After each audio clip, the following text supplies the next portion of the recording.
Il est encore ici à Kinshasa, c'est en prévision du grand congrès international de la SAP qui se tiendra éventuellement à Kinshasa l'année prochaine, 2016, au premier trimestre. Monsieur Freddy Mikomo est dans ce préparatif parce que ce congrès de la SAP va connaître la participation d'un grand styliste français.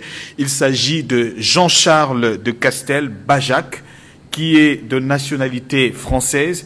Il est créateur de mode et il est grand styliste. Alors, allez-y comprendre que nous allons tout à l'heure éventrer le boa, parler de la SAP et intéresser le plus grand nombre de scientifiques parce qu'il y a ceux qui pensent qu'il faudrait seulement reléguer la SAP au niveau de la délinquance, alors que c'est un mouvement qui peut fédérer la jeunesse, qui peut arriver à professionnaliser et à rendre responsable la jeunesse de demain pour même le développement de l'Afrique. Nous parlons avec lui sur ce sujet. Monsieur Mikomo, bonjour et bienvenue dans Mogrosso. Merci, bonjour. Comment vous allez, la santé? Je vais très bien, je suis très content d'être là. Et ça fait plusieurs années que je suis parti de Kinshasa, que je vis en Europe. C'est pour moi un honneur, une fierté légitime d'être reçu sur votre plateau.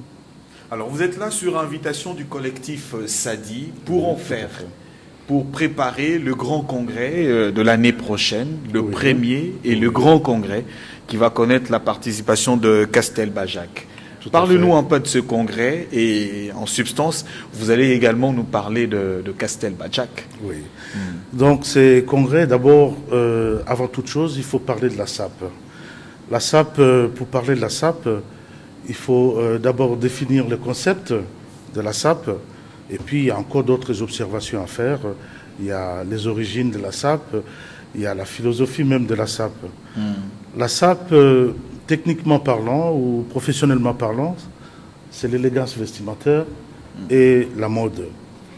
À ce qui concerne le congrès, ce sera une première puisque aujourd'hui la SAP est en train de traverser les frontières. C'est un mouvement qui est en train de connaître du succès, un succès franc. Donc pour parler des origines de ce mouvement, on pourrait dire que c'est un mouvement qui est né après les indépendances. C'est-à-dire nos grands-parents qui ont combattu auprès des armées françaises, lorsqu'ils sont rentrés, ils avaient une façon de s'habiller en costume, cravate, en redingote, en blazer. Ça, c'était la première vague. Et puis, il y avait une deuxième vague, c'était les étudiants congolais qui étudiaient dans les grandes villes occidentales. Lorsqu'ils rentraient pendant les vacances, ils étaient toujours chics, ils étaient toujours très bien habillés. Et voilà, c'est par là que le mouvement de la SAP est né. Et puis, bon, quant à la philosophie de la SAP prône la propreté corporelle, l'élégance vestimentaire, et puis la courtoisie et la créativité aussi. Alors, lorsqu'il faudrait que nous évoquions, par exemple, les grands teneurs de